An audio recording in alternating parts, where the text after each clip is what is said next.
And this is another one of those ones that's a little confusing, that a patient recently had a CVA with no late effects, or now we would say residual or deficit, sequela stuff. What would be the correct ICD-10 code?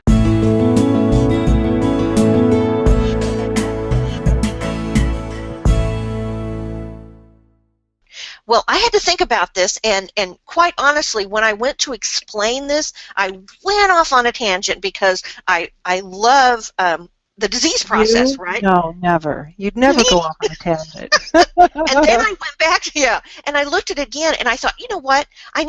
This really is quite a simple question, and I'm making it more than it needs to be. So it is important to note that she states that this question is coming from a rehabilitation facility or aftercare services is what the scenario is coming from, and that's why she's asking. So as we scroll down, the quick answer is you have a couple choices. And the couple choices is you can code it as a history, Z86.73, or you can code it as an unspecified sequela, I69.30. Okay?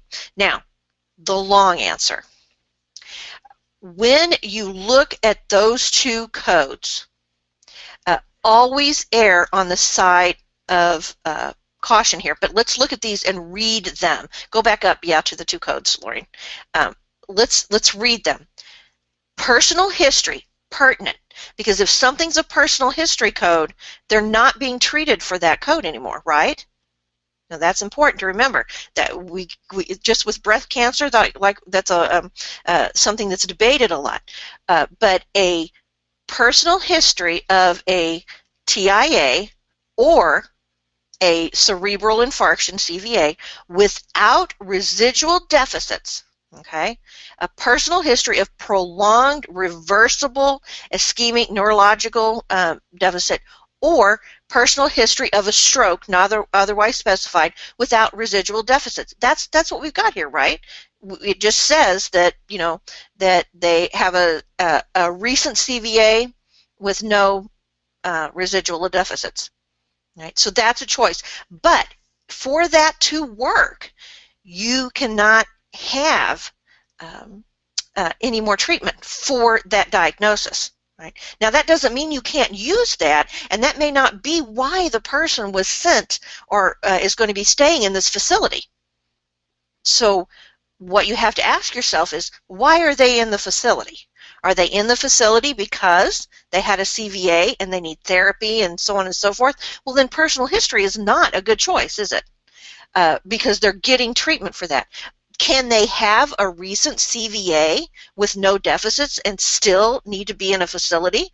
Absolutely. There's all kinds of reasons. Can it just be one diagnosis in a list of several? Absolutely. So I am inclined to think that without having more information, just a broad statement like that, that it probably is a personal history. But can you code something as a personal history without the doctor documenting that it's a personal history? You have to define that.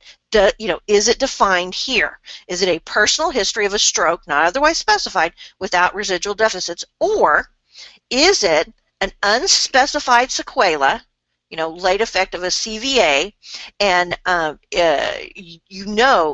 thing that gets you here is this comment. Category I69, which is the CVA area, is to be used to indicate conditions between this range, I60 through I67, as causes of the sequela. The sequela include conditions specified as such or as residual, which may occur at any time after the onset of the causal condition. So again, I'm inclined to say we've got a Z code here, a history code, but without all of the documentation, you really can't make a clear statement that this is the code. Do you need more medical certification training? Go to www.cco.us. And don't forget to subscribe to our YouTube channel for updates.